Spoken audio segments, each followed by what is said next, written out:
CEO Shri Krishna Ram Karthikeyan sir और विकास कुमार जैन जो company के सीएफओ हैं इस समय स्टूडियोज में मौजूद। आप दोनों का स्वागत है। थैंक यू सो मच जुड़ने के लिए।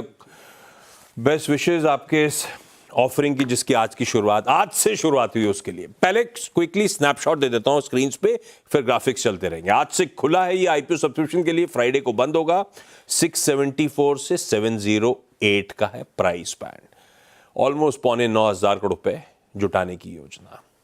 8,900 करोड़ रुपए अब तक का मेरे ख्याल से सबसे बड़ा आईटी कंपनी का आईपीओ ये है आपकी स्क्रीन पे जो आज से खुल रहा है।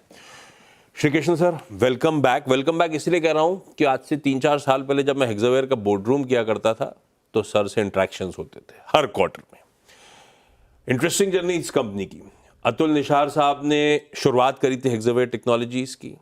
मेरे ख्याल से 2013 का समय था जब बेयरिंग ने खरीद ली थी उनसे ये कंपनी। उसके बाद 2020 में बेयरिंग ने इसको डीलिस्ट कर दिया और 2021 में डीलिस्टिंग के बाद इसे बेच दिया गया कार्लाइल ग्रुप को। और अब कार्लाइल ग्रुप वापस रिलीज करने लेकर आ रहा है 2025 में हेक्सावेयर टेक्नोलॉजीज को।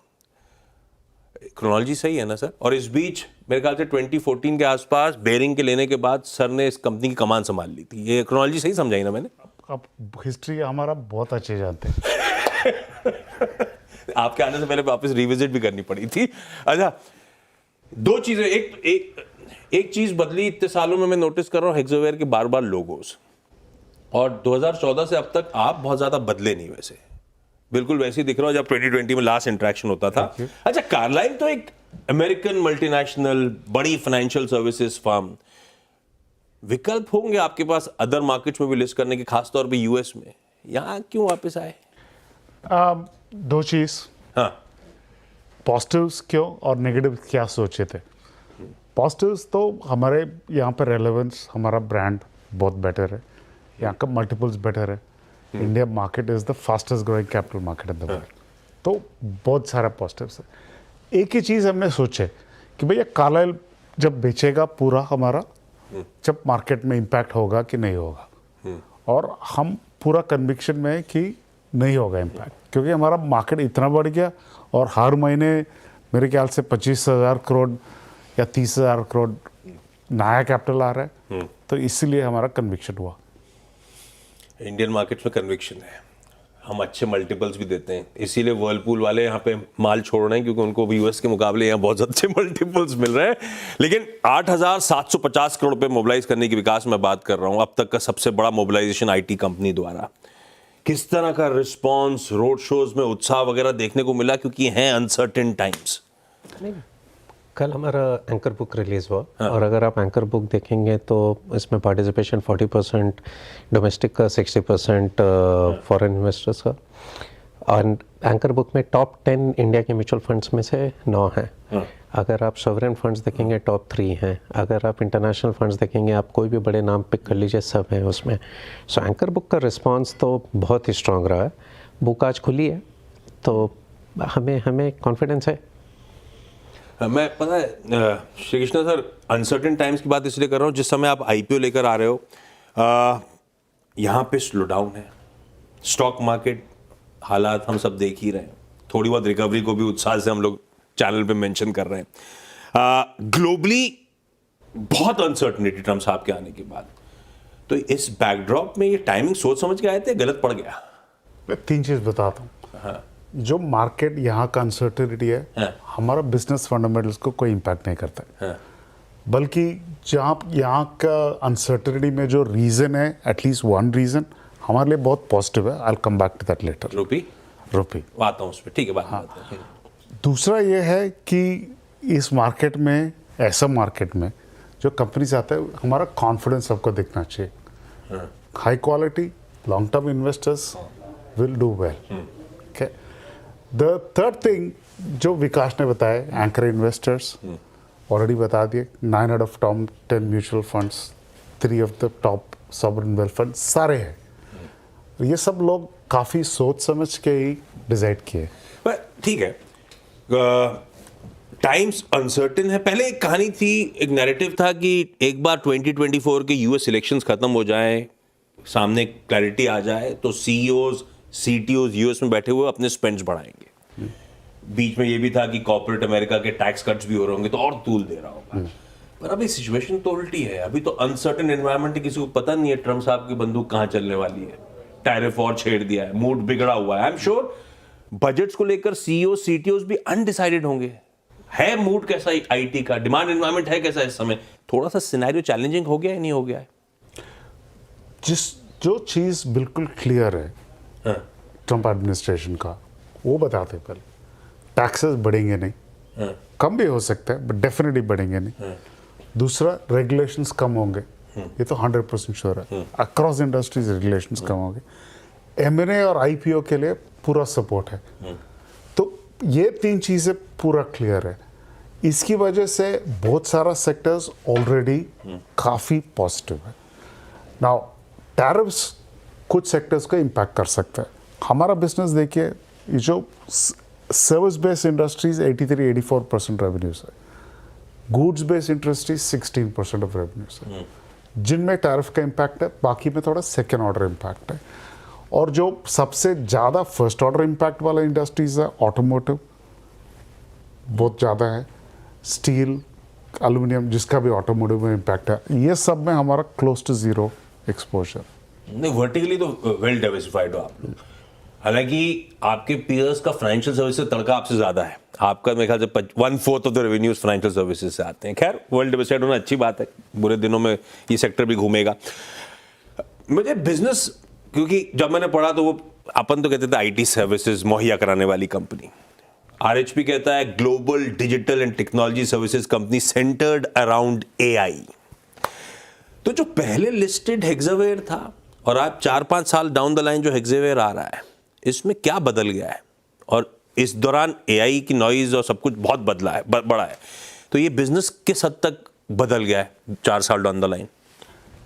आउटपुट, सबसे बड़ा आउटपुट जो सबको नजर आ रहा है, हम बड़े हुए, स्केल हुए, और ये स्केल की वजह से आउटपुट मतलब साइज मतलब the result of all the changes is the size. Okay, और ये साइज क्यों इंप्रूव हुआ, क्यों बढ़ा, हमारा ग्रोथ रेट क्यों अच्छा हुआ? कैपेबिलिटीज बढ़ा। हर कैपेबिलिटी जो हम सर्विस करते हैं कस्टमर को, सॉफ्टवेयर बनाते, डेटा और एआई बनाते और टेक्नोलॉजी को चलाते, ये तीनों एरिया में हमारा कैपेबिलिटी काफ़ी डीप हुआ है। ये तीनों एरिया में हमारा जो प्लेटफॉर्म्स है, वो रैपिड, टेंसाई, अमेज वगैरह, हाँ, ये इंडस्ट्री का बेस्ट प्लेटफॉर्म्स है। ये आपने खुद ही बनाए अपने प्लेटफॉर्म्स? हाँ, सारे खुद ही बनाए। एक पैटेंटेड भी है, दूसरा सबसे नया है जो जेनेआई के ऊपर बनाया हुआ है। और ये सब हमने बनाए इसलिए क्योंकि हमारा लीडरशिप क्वालिटी हमेशा अच्छा था और स्ट्रेंथन किए।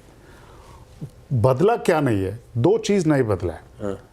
एक, हमारा जो कस्टमर्स का हैप्पीनेस है, हमारा customer, we have the most delighted customers in the planet. और ये हम नहीं बोल रहे, एक थर्ड पार्टी सर्वे करता है हर साल, और हमारा एनपीएस स्कोर है, नेट प्रोमोटर स्कोर है 72 compare to industry of 72 out of 100 है क्या? 72 और 100 compare to industry average of 42। तो आप एम्प्लॉय को खुश कैसे रखते हो ज्यादा? ये कस्टमर्स का है। अच्छा, कस्टमर्स खुश रखते हो। दूसरा जो चीज नहीं बदला है, जो एम्प्लॉयज का, हमारा ग्लास डोर रेटिंग इंडस्ट्री में सबसे हाईएस्ट है, हमारा एट्रिशन अमंग्स द लोएस्ट है। तो ये 2 चीज बदले नहीं है, पर ये 2 चीज बहुत इंपॉर्टेंट है कस्टमर्स को और ग्रो करने के लिए, और कस्टमर्स को खुश करने के लिए बहुत इंपॉर्टेंट है। जिस एआई के तड़के के साथ अपन बात कर रहे हैं, अनलिस्टेड स्पेस में तो और भी होंगी, लिस्टेड स्पेस में भी आपके इमीडिएट पीयर्स तगड़े हैं, परसिस्टेंट से लेकर कोफोर्ज से लेकर एलटीआई, माइंडट्री वगैरह वगैरह, सब स्पेस में कॉम्पिटिटिव इंटेंसिटी काफ़ी ज़्यादा है क्या? प्राइसिंग का एनवायरनमेंट चैलेंजिंग है क्या इस समय? क्योंकि मैं मार्जिन्स विकास के पास आऊँगा, थोड़ा सा चैलेंजिंग सिनेरियो हो रहा है क्या? कॉम्पिटिटिव इंटेंसिटी हमारे इंडस्ट्री में हमेशा रहे, और हम ये कंपटीशन में हमने प्रूव किया पिछले कितने साल से कि हम इंडस्ट्री से बहुत मच फास्टर ग्रो कर सकते हैं। प्राइसिंग देखिए, अभी प्रेशर नहीं है प्राइसिंग का, बल्कि कोविड समय के बाद मेरे ख्याल से ज़्यादा प्राइसिंग प्रेशर हुआ ही नहीं है।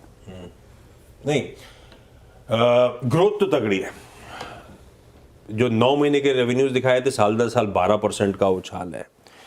सीएजीआर जितना आरएचपी मेंशन था 2021 से 2023, वो भी 13-14% का उछाल है। तो इंडस्ट्री से तो बेहतर ग्रोथ डिलीवर कर रही है, पर विकास इंडस्ट्री से बेहतर मार्जिन्स नहीं है। कई सारे पीयर्स के सामने। कैसे देख रहे हो ये मोमेंटम, इंडस्ट्री लीडिंग ग्रोथ आगे भी सस्टेन होगी क्या? और आप तो सीएफओ, मार्जिन की दारोमदार आपके ऊपर है, मार्जिन एक्सपेंशन का कोई स्कोप दिखता है क्या?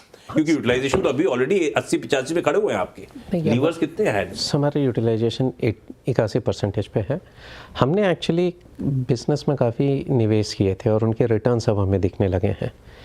मतलब एआई में निवेश किया था उसकी बात कर रहे हैं? नहीं, लोगों को स्किल क्रिएशन में इन्वेस्टमेंट्स किया था।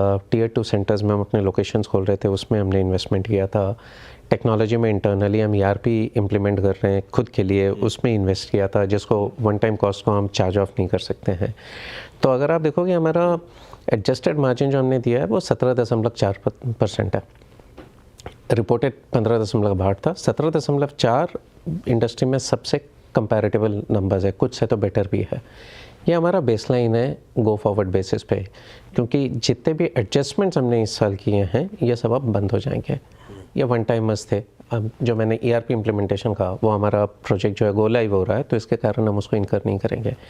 रही बात कितने लीवर्स हैं, एक्चुअली हमारे ये जो इम्प्रूवमेंट आए हैं पिछले 3 साल में, उनमें लीवर्स के कारण काफ़ी इम्प्रूवमेंट आए और ये आगे भी आते रहेंगे। आपने यूटिलाइजेशन की बात की, हम 80% के करीब हैं, पर ये इंडस्ट्री में कई प्लेयर देखेंगे आप 84% के करीब है। गुंजाइश है, देखते हैं कैसे प्ले आउट होते हैं वो लीवर्स। जाते जाते 708 रुपए का अपर बैंड, कर्मचारियों को दिया आपने 67 रुपीज का डिस्काउंट, एनुअलाइज्ड EPS बैठा रहा था मैं तो 38 टाइम्स पे इसका PE बैठ रहा है। अनसर्टेन टाइम्स है, सब कह रहे थे मार्जिन ऑफ सेफ्टी दिया नहीं, हमें रिटेल को भी डिस्काउंट देते, तो ऐसा सोचा नहीं आपने क्या?